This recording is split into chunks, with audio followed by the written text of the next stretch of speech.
as a development and contribution to the diffusion of ethics in the world, the International Academy of Ethics, based in India, we present the second panel discussion with the theme The Moral Aridy and Insensitivity.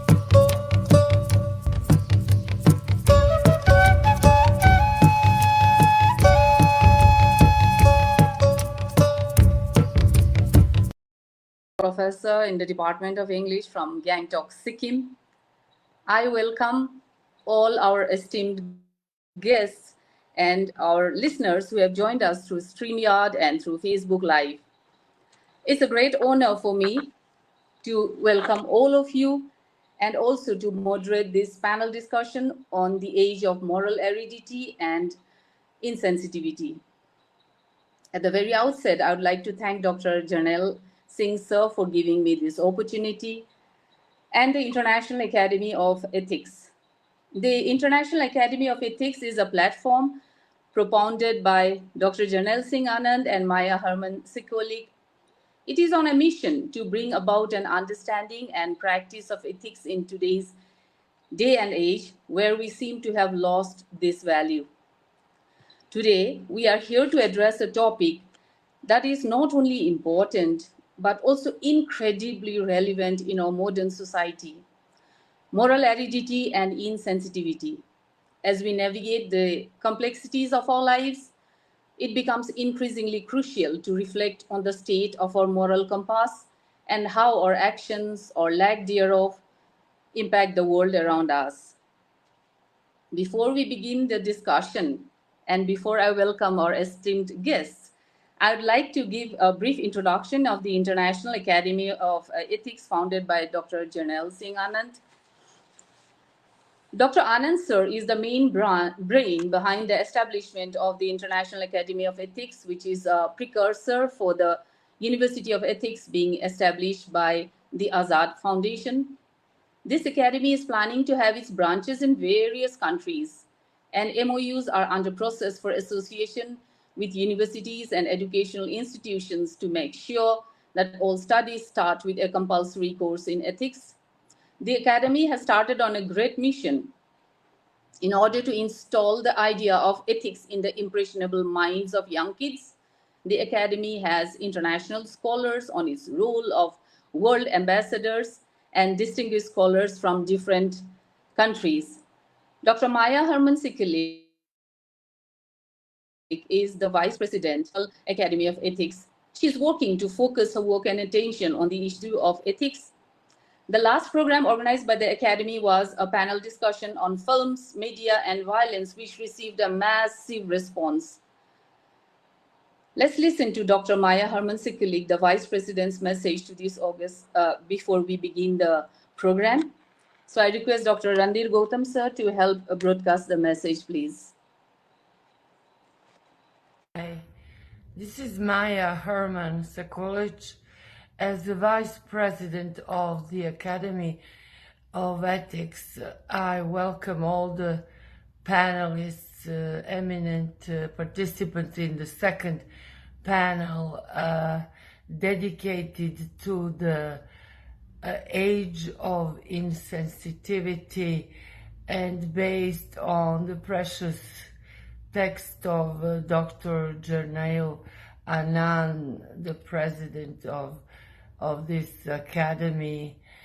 Yes, it is based on this particular text, but I would say that the whole opus of Anand's is about, it's a lament on the age of insensitivity, and the whole idea of the International Ethics Academy is also a lament on the state of affairs today in the whole world of our planet, in every aspect of our life, and especially in culture that should be the healer of the mankind, and which it is, and we are fighting for it to be again the one that will elevate the mankind. And I hope that the panel will elevate also the question of how to fight against the insensitivity which is occurring in every aspect, starting from our relationship towards Mother Nature, first of all, and vegetation and animals, and of course the humankind, this state of permanent war. Here I am in Europe, and the war is raging not very far from where I am, only maybe an hour by plane. So we are on the verge of the Third World War, and we are on the verge of also artificial intelligence ruling over us, maybe, if we don't introduce ethics in its core before it can take us over. So all these matters are extremely important, and I hope that this panel will be as successful, if not more, as was the previous panel on the violence in media. So blessings to all, and wishing you great success, and a special warm hello to my greatest friend and great president of the panel and the Academy, Janil Anand. As always, Maya Herman Sekulic, with you in spirit. Thank you. Thank you so much, Dr. Maya Herman, ma'am. And yes, thank you so much, Dr. Randhir, as well. Moral aridity. It refers to a diminishing sense of empathy, compassion, and ethical values within individual and communities. It is a phenomenon we may have observed in the way people interact with each other nowadays, the decisions made by leaders even, or even in the way we consume information and news today. Throughout today's conversation and discussion, I encourage all the listeners also to share your thoughts and insights openly. This is a most pertinent platform to exchange ideas, challenge assumptions, and most importantly, to listen to each other with an open mind and heart. So let us embark on this journey together and delve into the complexities of moral aridity and insensitivity, aiming to build a brighter, more empathetic future for ourselves and the generations to come. To begin the discussion this evening, I'm honored to introduce our most learned panelists and great scholars from India and abroad, whom we have invited to share with us their views on today's topic. Our first guest for today is Professor Dr. Shandar Ahmad. Dr. Shandar Ahmad is currently working as a professor and scientist at the School of Computational and Integrative Sciences, Jawaharlal Nehru University, New Delhi. He belongs to Old Delhi and is a passionate and enthusiastic scientist who also loves poetry, Urdu and English both. He was ranked 4th on list of best bioinformaticians in India. He has also been appointed as a research scientist at National Institute of Biomedical Innovation and has won many awards. He has published more than 100 research articles in high-impact, reputed international journals. His thrust areas of research are bioinformatics, big data analytics, and complex systems. His research group has developed many bioinformatics software for various purposes, such as binding site prediction, DNA shape or indirect readout prediction tools, solvent accessibility, and general structural analysis tools.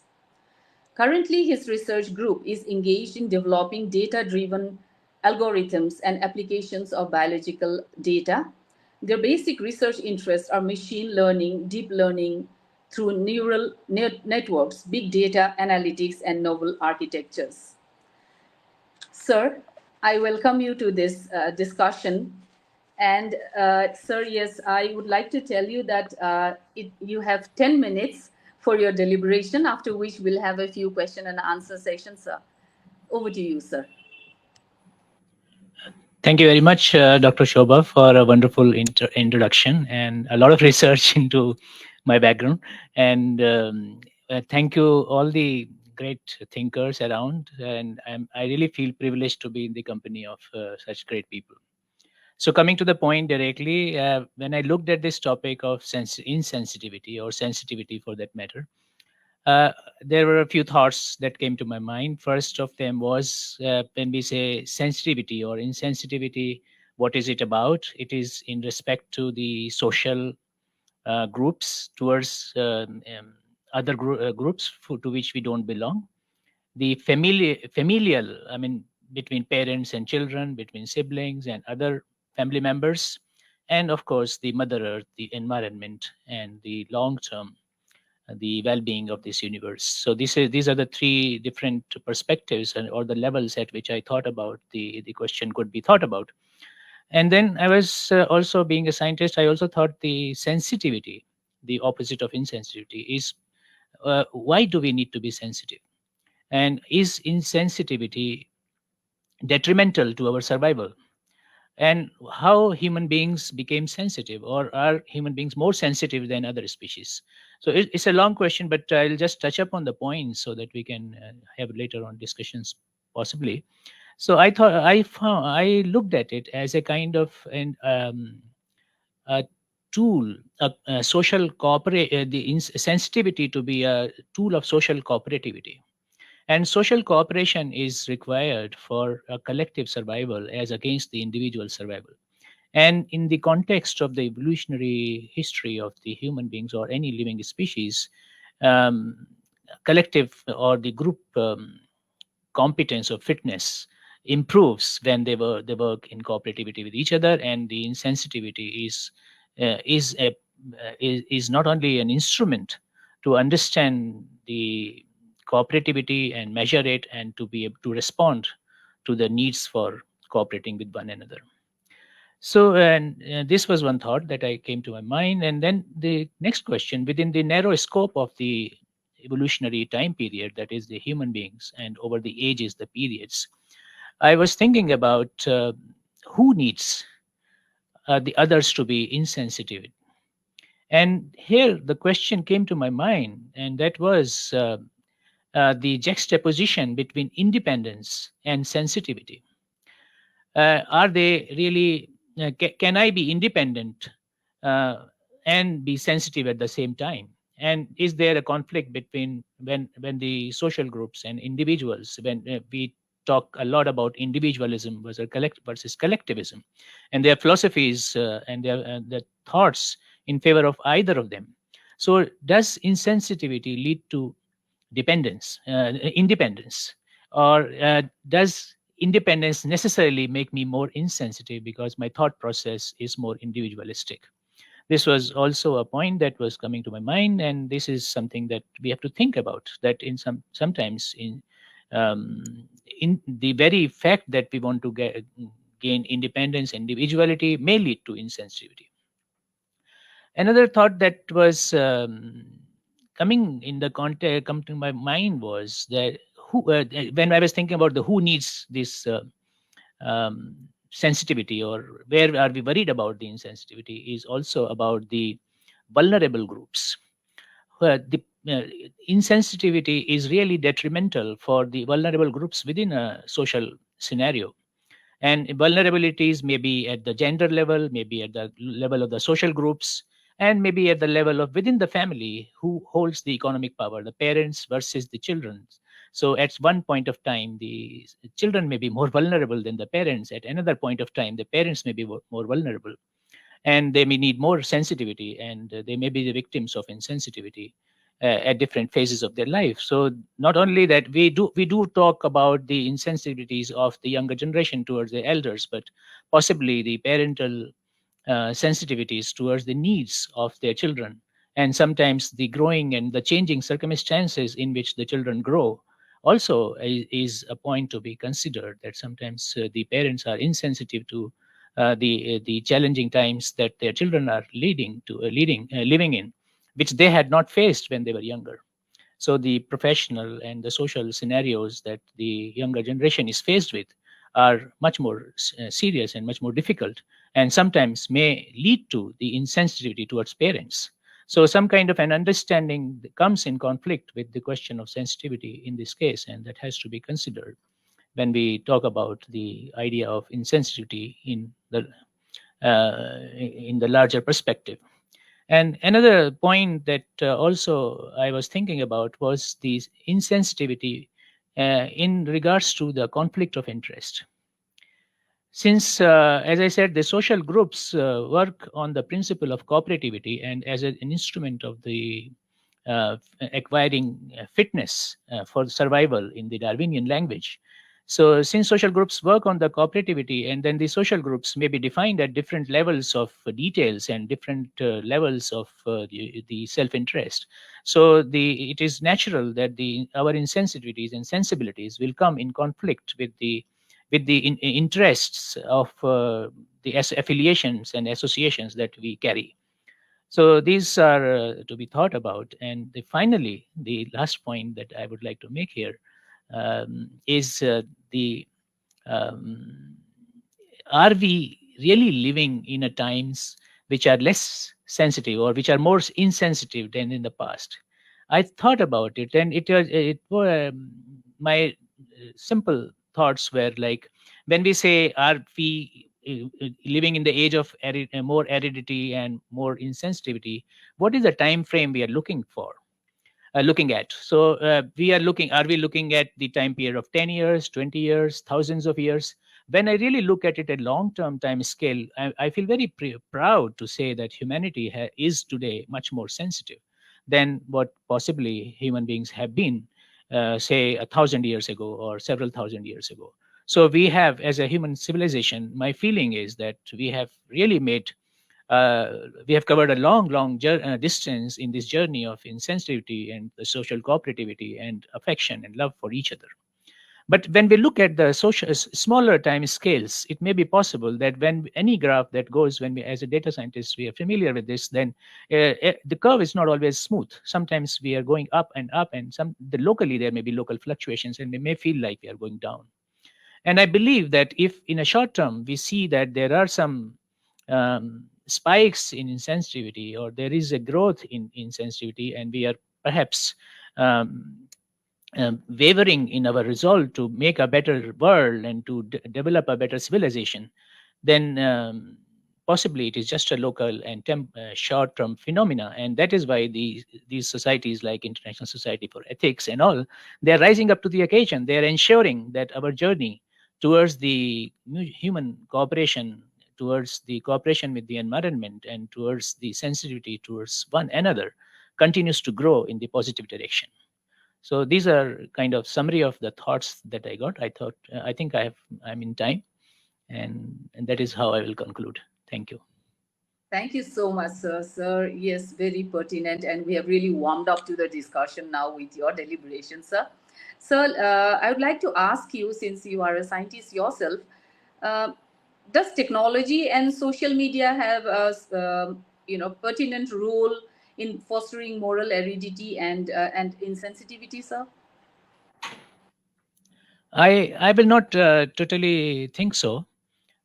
Social media or any technology is a power in the hands of people, and it is not the power itself which can be held responsible for the deterioration. It is about how people use it. uh, it is the technology that is bringing us together here from across the borders, right? We are sitting across to each other in this program because this technology has enabled this kind of interaction. So I think the technology is a powerful tool, and when power is used or powerful tools are used irresponsibly, then the worst and best both can be, um, come in focus, and they will be at play. That is just it is just that, I think. So then, if media what cultural or societal forces? I think I missed your because of due to voice break. Can you please repeat yourself? So cultural or societal forces, do they have a role to play in sort of Yes, actually, fostering this? Yes, sir. yeah. If you're specifically talking about the social media, the growth explosion in the field of communication, and our ability to interact. So, in Yes, sir. some sense, we are at, as I said, that this is a civilizational change. Uh, Yes, sir. we started in a very non-cooperative and very insensitive times, and people made groups, and then they came together. Initially, the people were killing each other, their neighbors, and then they decided to become more civilized, and perhaps it, as a positive contribution to their own survival tactics. So we, in some sense, we are in an early stage of our Yes, sir. social uh, uh, electronic society, or whatever you call it, the society in the virtual world. Yes, And sir. some of these social formations, the civilizational developments, are still taking shape. So in some sense, you can think of ourselves to be in a parallel of that times of growth, and we will develop the better civilization on the social media and other forms eventually, because that is the only way to go forward. Okay. Thank you, sir. Since I don't see any question in the chat box, so we'll come back to you again. I'll go to the next speaker for today, Professor. I'm really, really very honored. I have been an avid admirer of Professor Dr. Laksmisree Banerjee, ma'am. Most welcome to our panel discussion. I'd like to give a brief introduction of Ma'am Professor Dr. Laksmisree Banerjee.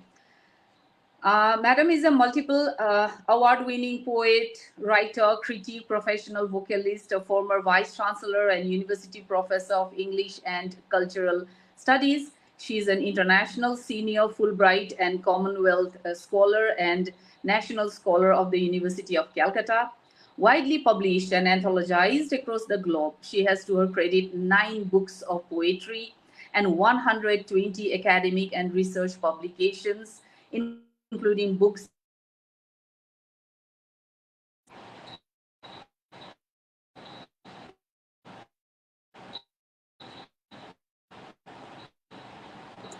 sorry, ma'am, Art and Doctoral UGC Research Award, Government of India for her groundbreaking research on the comparative studies of world women poets for literary and cultural mappings, and the Sahitya Academy honor titled Avishkar for her dual artistry as a scholar artist and a poet musician.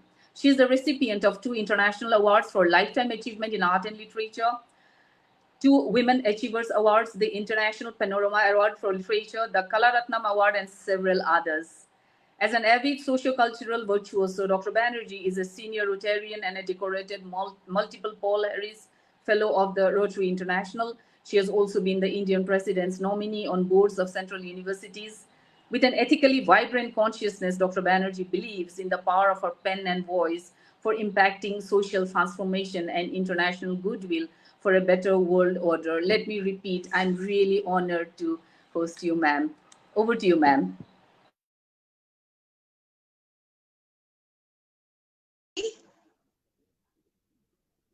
Okay. Hello, good evening. Can you hear me? Am I heard? Okay. Namaskar, a very good evening.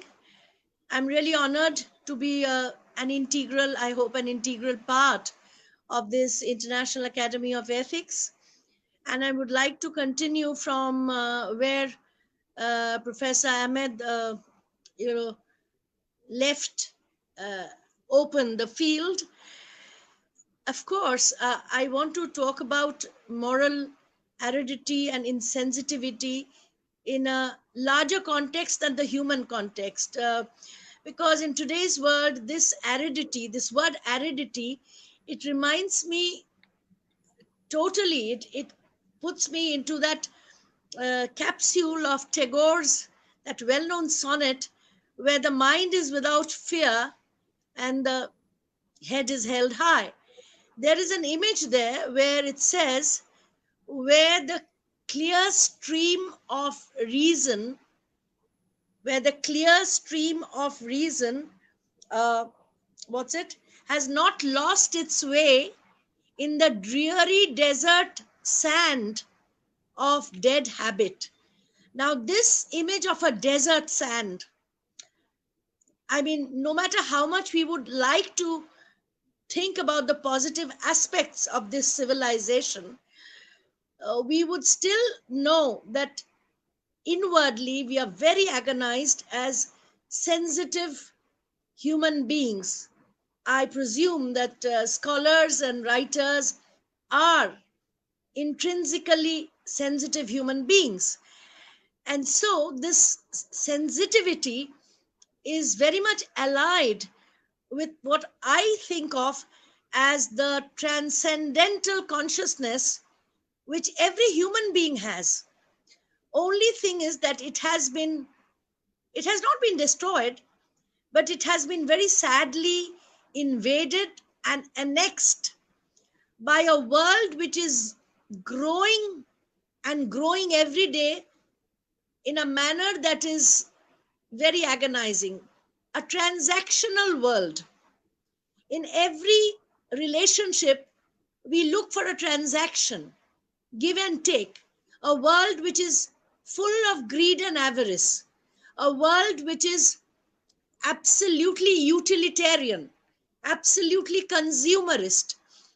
I do agree that technology is a facilitator, but I still would like to leave this question open to everyone, that we are really connecting. We are like Dr. Ahmed said, is independence somewhere connected to interdependence? Yes and no. I mean, I feel as sensitive people, of course, independence can be connected to interdependence. Of course, sensitivity is very much a part of ethics. Ethics, which this academy, ethics comes from the Greek word ethikos. Ethikos or ethos, which means the quintessential character of something. And human beings have a quintessential character. I don't know. Am I being heard? There's an interruption. Hello? Hello? Yes, ma'am, we can You hear are you. very well Yes, audible, ma'am. I think. Carry on. I'm audible. Yeah. So, this kind of annexation of ethikos, the annexation of ethos, the annexation of humanity, of the human consciousness, including our interdependence with nature, our ecological consciousness. We should also think not about human society, but what we have done to nature, to Mother Earth. I mean, what is the result? The pandemic, everything that is going, it seems to be, that famous poem by W.B. Yeats, the center cannot hold and everything seems to fall apart. So the point is, in this consciousness of ethikos or ethics or moral rectitude, not in terms of just a code of conduct. I do not believe in just strictures. We can talk a lot, we can believe in certain principles and values, but we do not adhere to them in everyday practice. And so I feel that sensitivity is a part of empathy, energy, and ethics.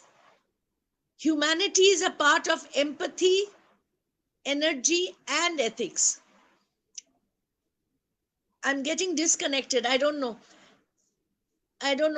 Please raise your hands if you can hear me. Hello?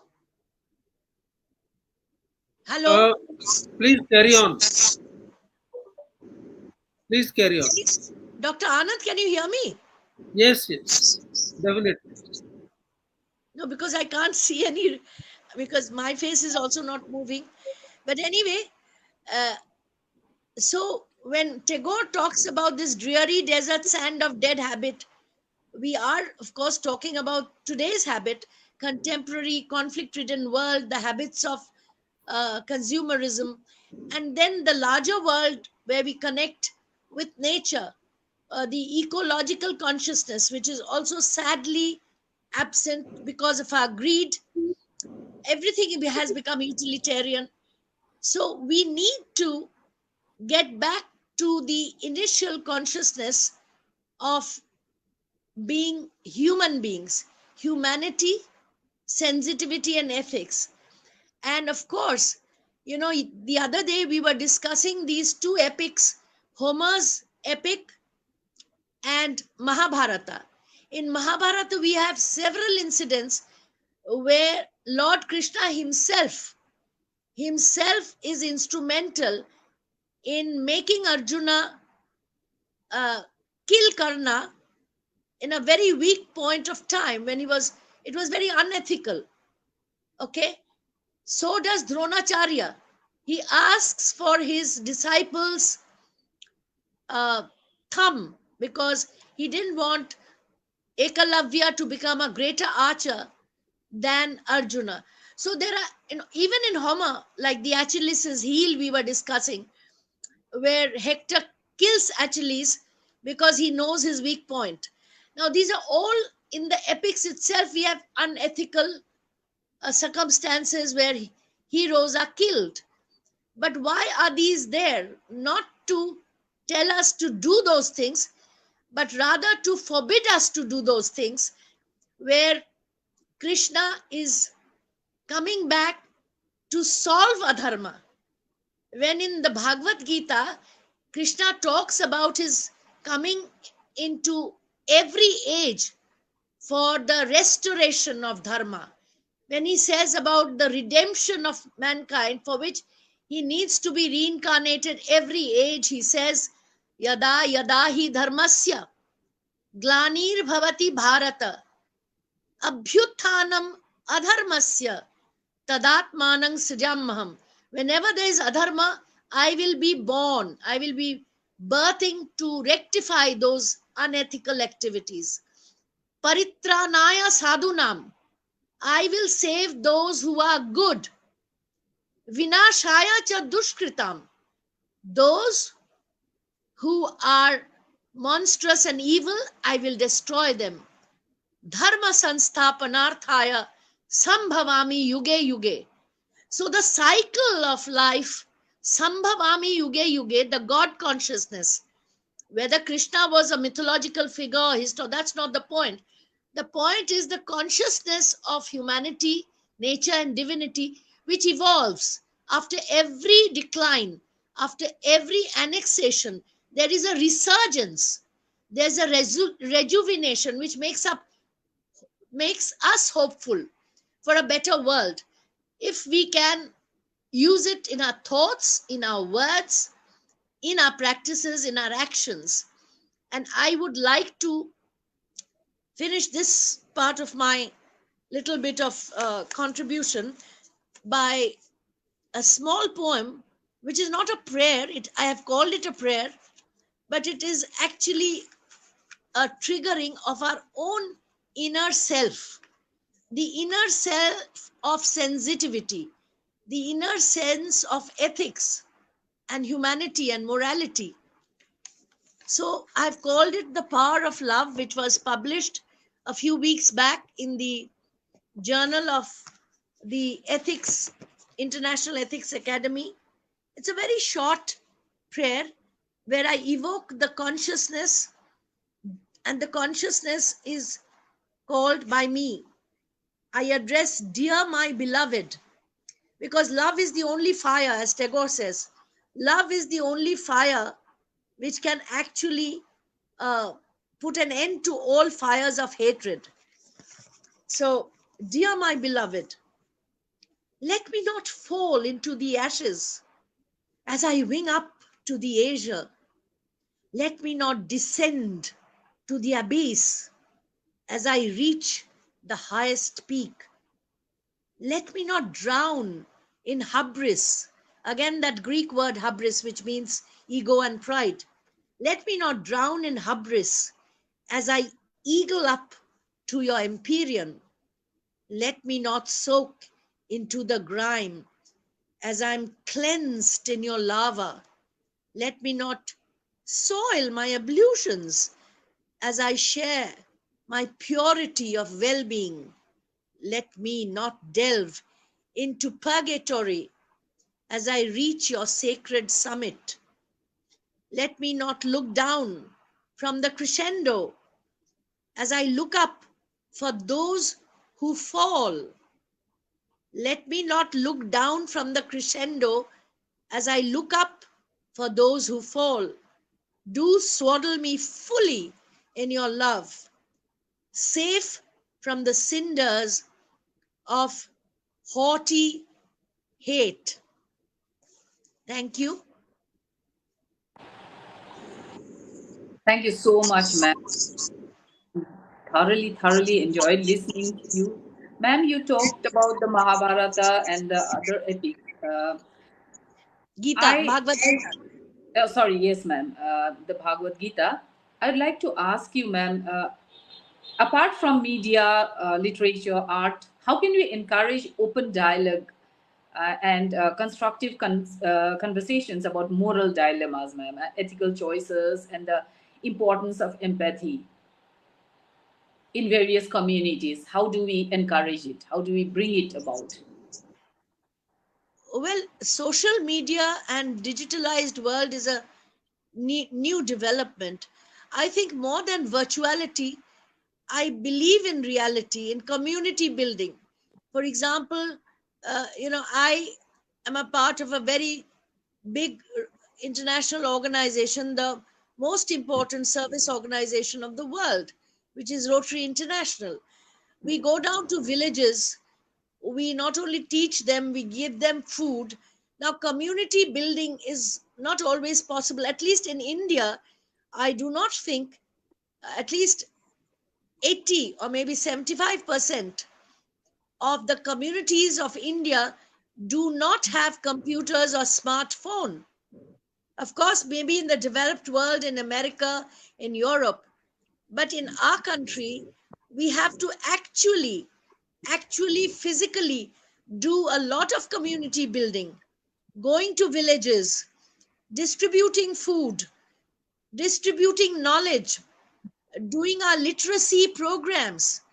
I mean, community building is something which, unless one is very sensitive, we cannot just do community building with material resources. Material resources is not the way for community building. It is, of course, we give material resources for uplift of the upgradation of the underprivileged, but human resources, humanity, sensitivity, this fellowship. I feel that if I walk into a room, even if there are 10 people and not 100 people, and if I am hugging all of them, if I am interacting with all of them, I think there's fantastic community building.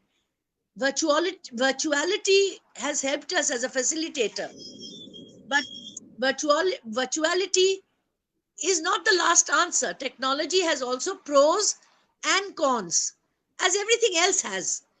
If some people will say artificial intelligence is very good, the others are getting scared about such monstrous clones being born and sort of almost ravaging the human world. So there are always two sides to the same coin. We just have to evaluate and balance, and primarily the humanity and sensitivity, whether we physically walk into villages, whether we teach physically, or to those who have smartphones, whichever way, fellowship is important. I mean, unless we are in a total integrated community building, totally into camaraderie, whether it's social, literary, or whatever, that camaraderie is going to take our civilization forward, because we can't look backward, we cannot repeat history. We know what what has happened to the world in the past. We cannot repeat that.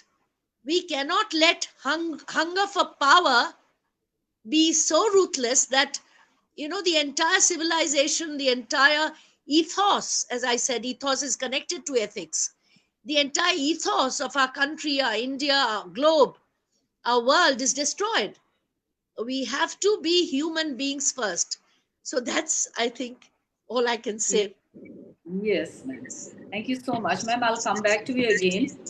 Now, yes, ma'am, carry the program forward. We have our next guest from Italy, Dr. Gianluigi Segalerba. Sir, I'd like to read out a brief introduction about you. Dr. Gianluigi Segalerba was born in Genoa in 1967. He graduated in philosophy at the University of Pisa in 1991 and obtained his PhD in philosophy at the University of Pisa in 1998. He was a visiting scholar at the universities of Tübingen and Bern of Vienna. His research interests include ontology, ancient philosophy, economic ethics, human rights, cosmopolitanism, theories of emotions, feminism, multiculturalism, environmental philosophy, philosophy for children, and animal ethics. He has presented papers at several international conferences. His first book was Notsukuisa. He was co-editor of the volume Substantia, and he is the author of the book Semantic Ontology and Ontology. He has published academic articles in reviews from Austria, Brazil, Germany, Greece, Romania, and Switzerland. He currently lives and works in Vienna. We are very honored to have you with us, sir, all the way from Italy. Over to you, sir. Thank you very much. Thank you very much. I thank you for the invitation, and of course, I am honored too of being able to participate in this wonderful session and with these wonderful scholars. I would have a presentation, but I do not know whether I can let the other people to participate in the presentation. Anyway, if I cannot communicate the participation, I think Dr. Randhir sir can help you with your presentation. Do you yes. have a PowerPoint? No problem. Yes, there are only some pages, some 5-6 pages in order to make clear what I am going to say. But there is no problem. That is, I can speak without participating in the participation Dr. too. Randhir sir can help you, sir. No problem. Dr. Randhir sir? Yes, please. He has to send me my email, but meanwhile, thank you. I can go without this. There are only a few phrases, a few sentences. No problem. That is, I can be sufficiently clear also without presentation if the presentation is not to be. Let's see. Okay, sir. As you wish, sir. If there are problems, no. I think though. Okay, I think that no problem. Please, I would like to, of course, to thank you very much for your interest and for your invitation. Of course, I am always to be contacted if you need something. Now, I would like to make some general points about the roots, perhaps, and the causes of the age of moral aridity and sensitivity. First of all, I think that this age has been, in a certain way, prepared. That is, it is not an accident if we find, at least in some countries, and I can speak more rather of the Western Europe countries than all over the world, but I can speak limiting myself to these countries. And I think that for these countries, this age of moral aridity and sensitivity is not an accident. This it should not be a wonder, and you shouldn't wonder ourselves if there is at least a certain degree of moral aridity and sensitivity, and if this degree of moral aridity and insensitivity has been increasing all over the past 40 years, I would say, 40, 50 years. It is not an accident, at least in my opinion, at least I see as I see it. And I think that the principal root, the main root, has consisted in a specific interpretation of the educational system, of the formation system, where this education system is not to be interpreted as only exclusively the school system, but also university system, and in general, the education we are offering to the people, to the persons of our countries, independent of the ages, the models of education, the models of thinking, and so on. And I will clarify what I am thinking. First of all, of course, the mind is dependent on the system of education that we have. And I think that at least in the 50 years, in the past 50 years, at least in certain countries of Western Europe, the tendency has been to concentrate the system of education on technique. Well, I first of all would like to say that I have nothing against technique. On the contrary, the problem is here another one. That is, the mentality has been imposed, has been affirmed that the only important thing is technique. Not generally the scientific matters, no, the technique and technical matters, and that education should be concentrated rather on technical matters, and on and what should diminish its attention as regards other matters.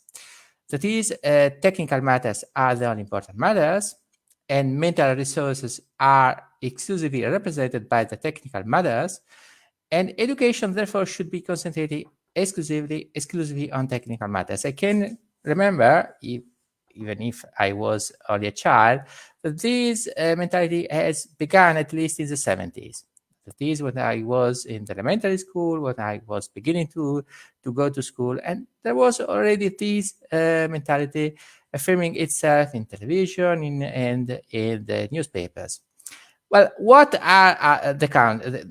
I repeat, I have nothing against technique, not at all, on the contrary. But the problem is the idea which was affirmed was not that of an equilibrium between technique and all the other matters, but the mentality that only technique is what really matters, and all other things are here in order to amuse ourselves, but they have no so great relevance, no so great importance, and so on. Well, what are the consequences of this mentality, and what has been affirmed, for instance, in newspapers of Western Europe, and also in so to speak, the educational policy? That, for instance, the study of poetry is not so important. It is not so relevant. Is not so essential. There is, for instance, the study of theology, the study of divinity, are studies which are not relevant for the formation of the individual. That is, they are nothing in comparison with technique, with the study of technical matters. Also, the study of literature, yes, but it should be subordinated to the study of technical matters.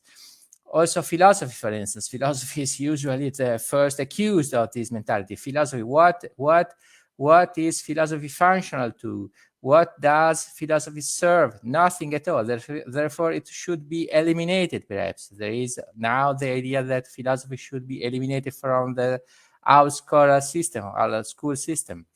The study, of course, of religion also, because religion is something which is not so relevant for the study of techniques, no study of history. Also, arts should be rather diminished, because what are arts in comparison to technical matters? No study of aesthetics, no study of transcendental matters. Reality should be, so to speak, accepted as it is. That is, it is unuseful to study something which transport ourselves in the imagination, the fantasy, or something which offers us a different model of reality, for instance, because reality is one and is given once and for all, cannot be modified, and should be accepted as it is. There is no alternative. And also transcendence is something which, the thought of transcendence is something which should be rather abandoned. And also hope, for instance, as the attitude in life, is something which has no sense because reality is given, word is given. Therefore, hope is something which transports ourselves in something which has no value, has no relevance. Also, transformation of reality is something which should not be proposed. That is, the weight should be on technique, and all other things are here in order also to give a certain elaboration of mind, but no more than this. And I think I have the suspect, of course it is only my suspect, but I have the suspect that this all is as a logic. The logic is, for instance, to compel people to think that there is no alternative to the reality in which they are, to trap the individual, so to speak, in a cage of mind, and to transform the mind into a cage, to chain the mind, because also with this poetry, for instance, opens perspectives. That is, poetry is the first enemy of a mentality which always wanted to insist on technique and nothing else, to hinder any criticism of the society, to compel people to consider the world as something given, to make people believe that no transformation of society is possible, to eliminate the concept of possibility as such, and also to eliminate a certain kind of imagination and creativity, if they are not functional to the promotion of the technical thought. These enemies of this mentality, which in my opinion has been affirming itself from the 70s of the past century, are the hope, for instance, creativity, and the thought of transcendence, and the thought of the man as a transcendent entity, which is not bound to the particular historical situation in which it is, but which is something which goes beyond. And the reduction of the mind, so to speak, to some few principles, and imposition of a uniformity of thought, a tendency imposition of uniformity of thought. Destruction also of all which is different, of the differences between people. And finally, a kind of indoctrination as to what a person should think. So a destruction and absence of creativity, and this has, in my opinion, also repercussion for the morality. That is, intellectual aridity, which is produced by this proposal of abandonment of poetry, literature, and so on and so forth. This intellectual aridity has a repercussion also for the morality. That is, intellectual aridity brings about also an attitude of absence of moral thought or moral reflections and so on. And therefore, in my opinion, it should be no wonder at all if the results are moral aridity and sensitivity too. That is, intellectual aridity brings about also moral aridity, and intellectual insensitivity brings about also a moral insensitivity. This is what more or less I wanted to say, and of course I am ready for the questions. I thank you very much for your attention, and I would like to repeat that I have nothing against technique. This is what I am aiming to, is that in my opinion there has been a lack of equilibrium between the aims of education. That is, too much technique and too little, too few attention on the other matters, at least in Western Europe. Thank you very much. Thank you so much, sir. Thank you so much. Sir, I'd like to ask you to please explain economic ethics. You've spoken about economic ethics. Yes, yes, sir. So, what is it, sir? Well, yes, I think that this concept has different fathers. I think two great fathers of these ideas are, on the one hand, the late Pakistan economist Mahbubul Haq, and on the other hand, Amartya Sen. both of them, both thinkers, but thinkers are both relevant for economy and for ethics. The late Mahbubullah during his life and Amartya Sen up to now, of course. And I think that the main problem, the main aim and the main theme of economy ethics in this case is that they both have insisted on the one hand, the necessity to conciliate economy and development. That is not to say, well, the first aim of economy, the only exclusive aim of economy should be growth. But the problem is, and we can see it at this point many times, both in Mahbubullah and in Amartya Sen, we can the main point is to see how the development, the growth of the economy is distributed to the population. That is, and which are the main aims of a government. Because, for instance, Mahbubullah makes always the example.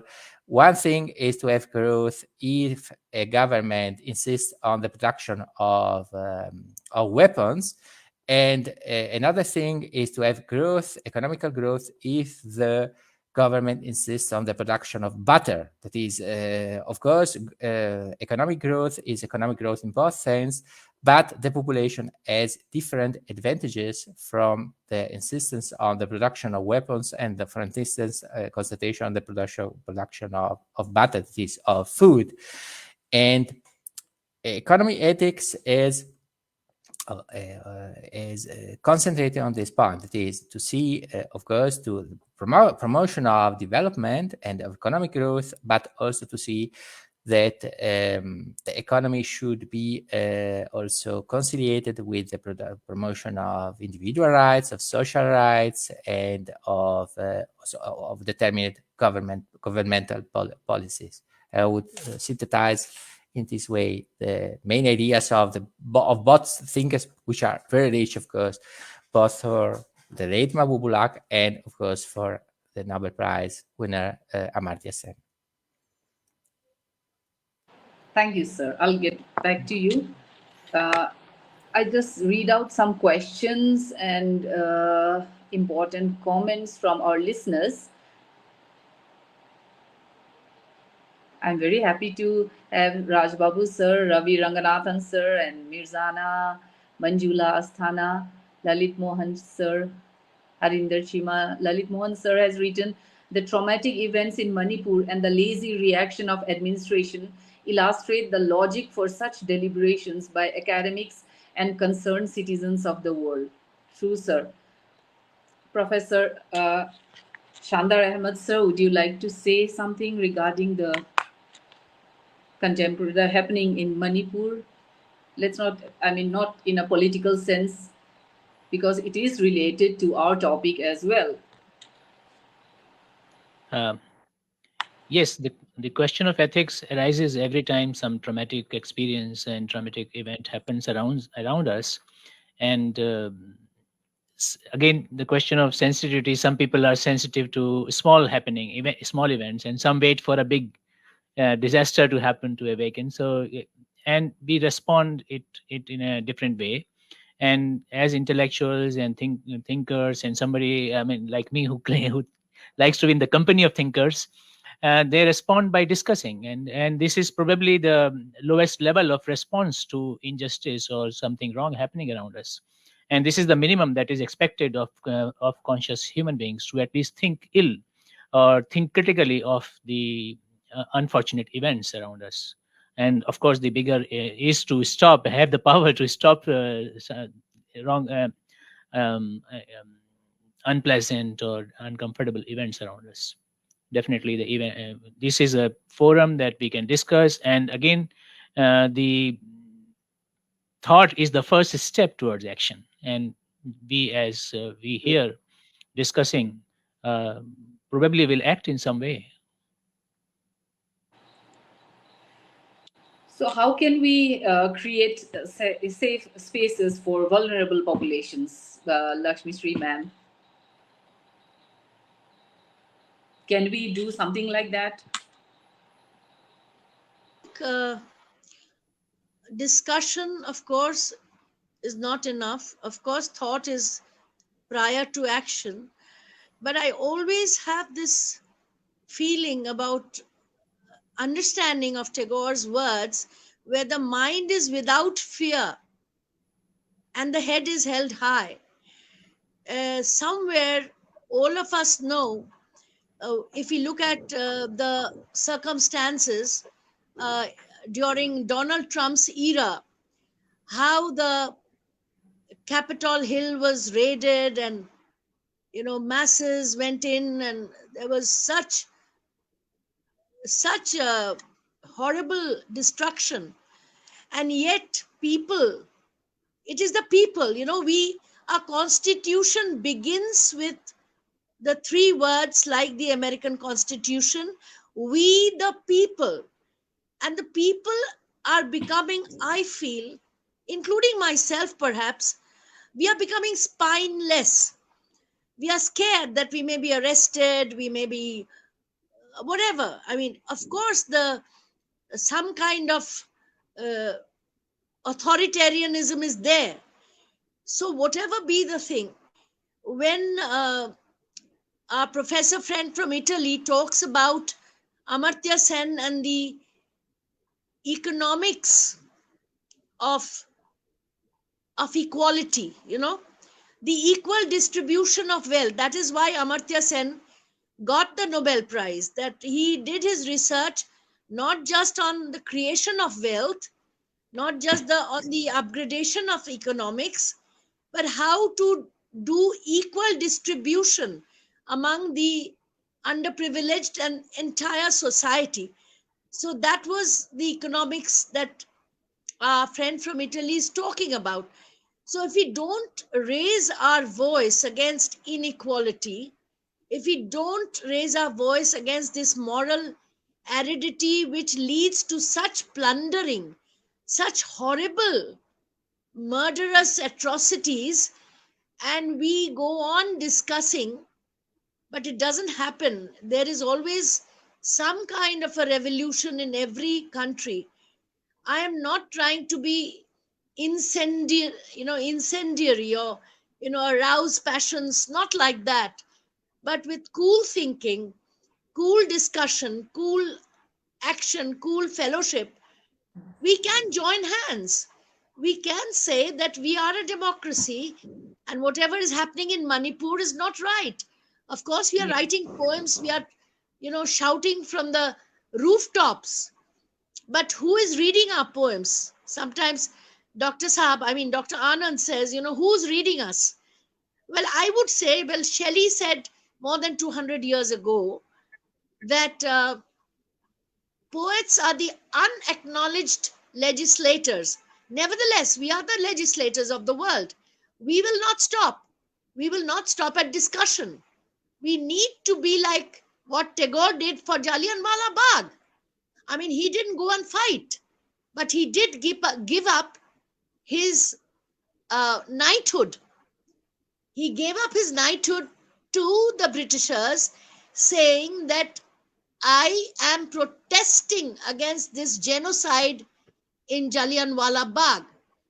When Mahatma Gandhi did not raise his eyebrow, when many freedom fighters said we do not want to disturb the British, but Tagore made that song. That was Jallianwala Bagh. Jodi tor ডাক শুনে কেউ না আসে তবে একলা চলো রে. If nobody hears you, if nobody joins hands with you, then make it on your own.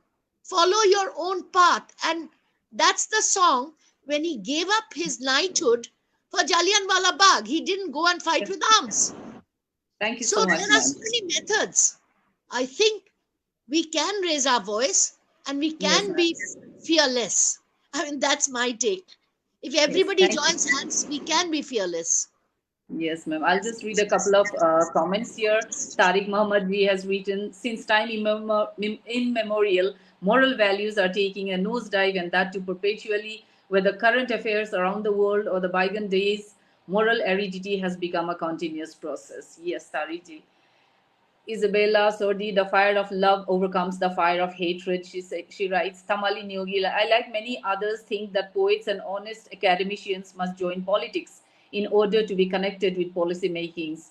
To arrest the fast deterioration, it is urgently required. Yes, I also agree. Suchi Sharma, my question is the difference between being loved, friendship, and hatred, as all are human generated emotions. True.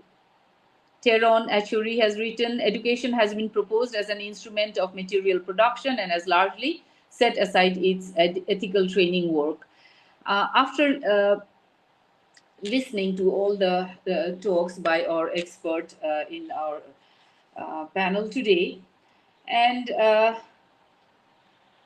yes, after reading the comments and all, I've understood one thing, that the root cause and understanding the potential consequences, we can strive to cultivate a more compassionate and considerate society. It is only by acknowledging these issues that we can begin to take meaningful steps towards a positive change. I would now like to request Professor Janelle Sir to sum up today's discussion. Over to you, sir.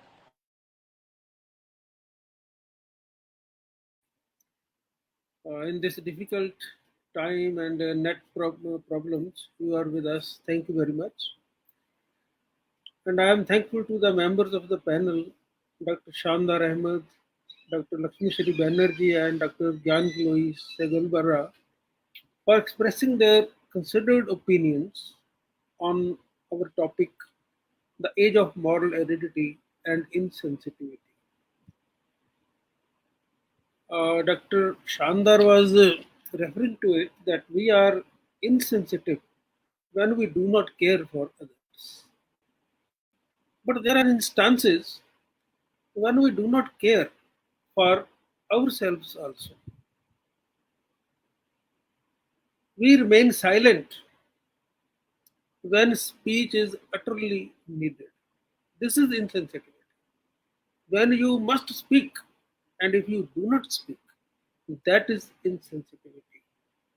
In such cases, we generally say speech is silver, silence is golden, but I say in such cases where you must speak, silence is not golden, but it is a crime. Our insensitivity towards nature and life systems, all the panelists have referred to it, has proved suicidal for us. I make a general observation. Everybody says we have rights. Every community says we have rights. My question is, if we have rights, don't birds, animals, waters, winds, and mountains, don't they have their rights to remain unmolested by man's greed? Don't they have any right? We have trampled them. You see the cloud bursts. This is insensitivity. Insensitivity extends to our family. Dr. Shandar and Dr. Selvarga also refer to it. To family, our aged parents, our kids, our partner, and then towards ourselves too. We are compromising. We go on compromise. When we deny ourselves our essential needs, intellectual needs, love, happiness, we deny it ourselves. Beasts have original intelligence. You know why? Beasts are the happiest of the species. They remain in a state of eternal balance. You cannot shake them because they have an original intelligence which helps them retain their balance. But we started with knowledge, if you know, and from knowledge to we have graduated to artificial intelligence. But the excessive use of artificial intelligence has led to a generation. Look at your children, which has been mentally and physically retarded by apps. They don't go to play in the fields, in the playing fields. We are becoming robotic, but lack the warmth of being human. I think this is moral heredity, uh, that humanity, the warmth of being human, this is missing from our behavior, the way things are happening to us. Dr. Shandar made a very good observation with which I agree, that we are in a stage when we are trying to assimilate that, change from an agrarian state, from a society which was agrarian to a society which is digital, which is virtual. We have not yet. We are enjoying the benefits. It is very. He is very right when we say we are together here. If it is because of technology, but it has its semi side also. And technology has reduced now how it has affected us. Technology has reduced man's dependence on each other. We are thus an emotionally starved race because of lack of physical connectivity and mutual interaction. In the FB world, we have 5,000 friends. Actually, we are friendless because we cannot have coffee with them nor talk with them some nonsense which is good for our mental health. Emotional starvation has removed the human stuff from our lives. You see, we are talking of insensitivity. There were some professions which were called noble: teaching, medicine.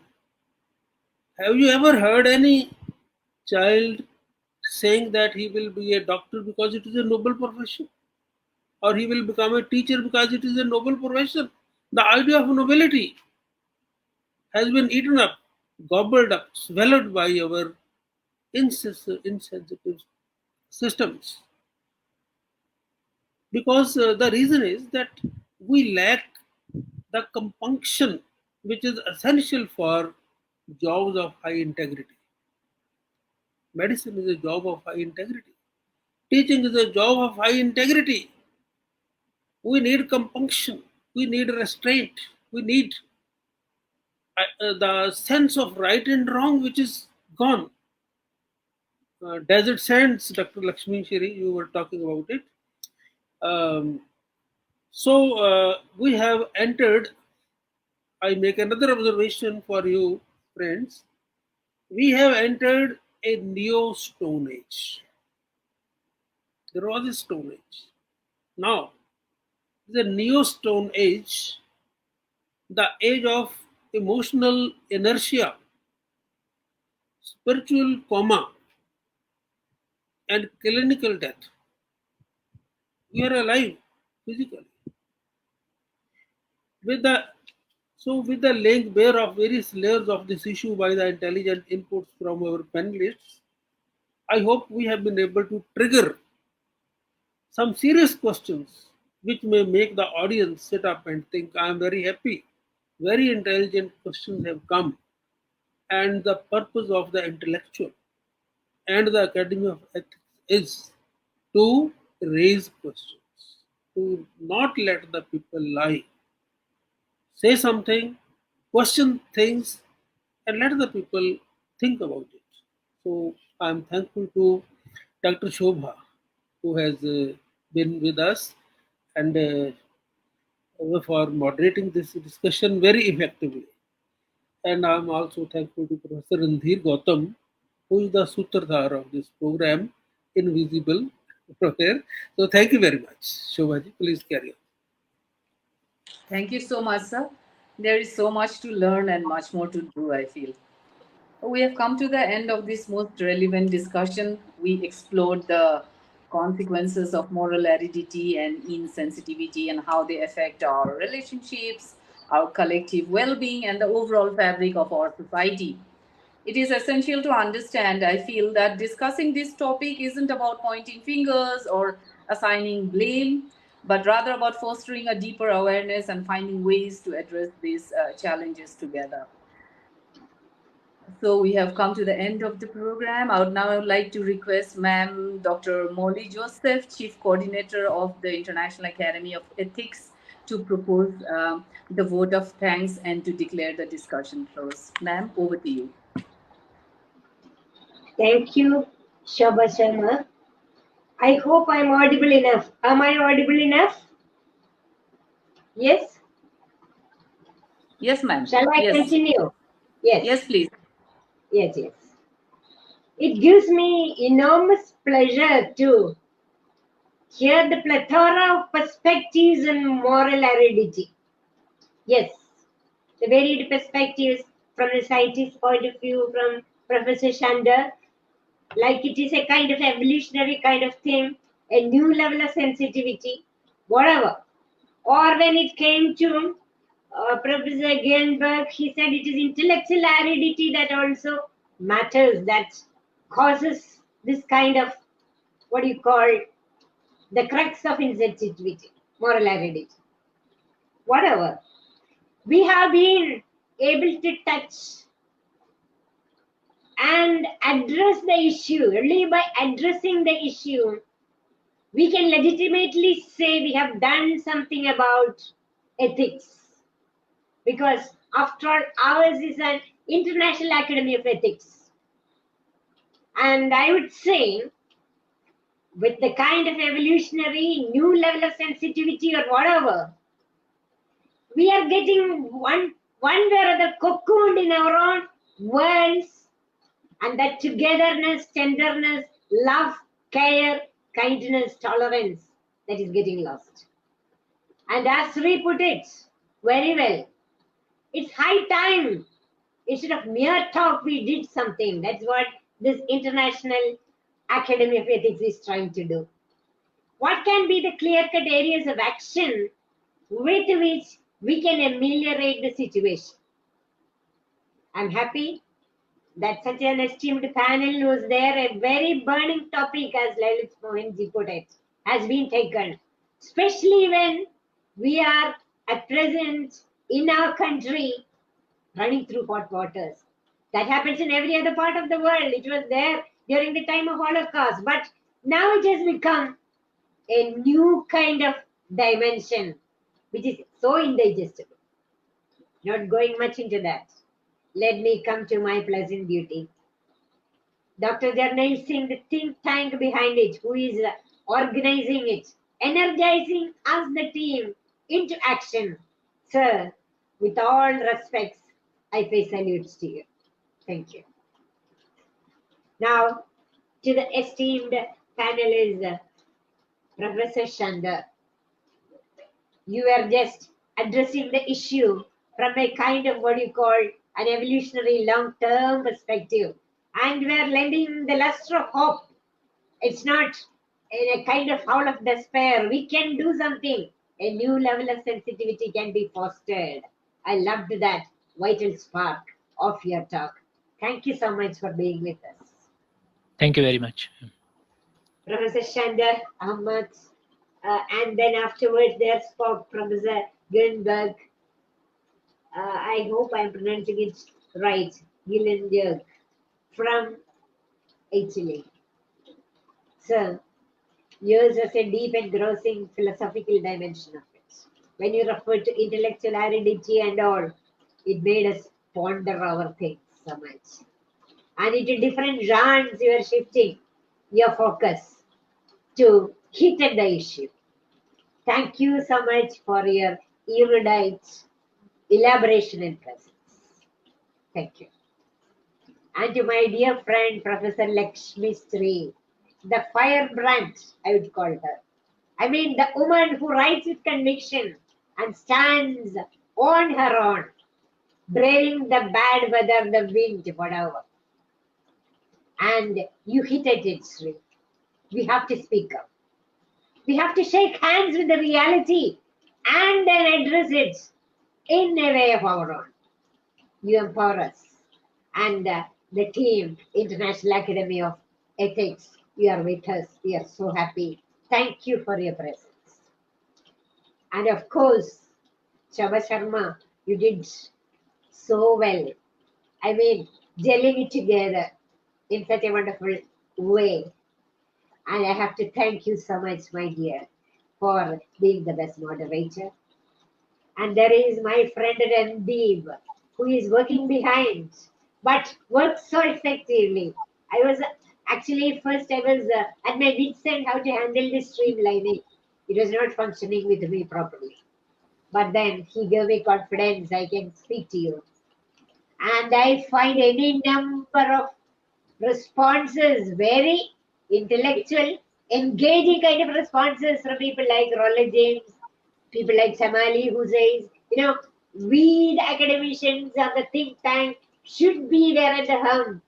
I mean, even in politics. Thank you so much. The esteemed audience who actually fill up the space and make every panel discussion of ours so energized, so enlightening.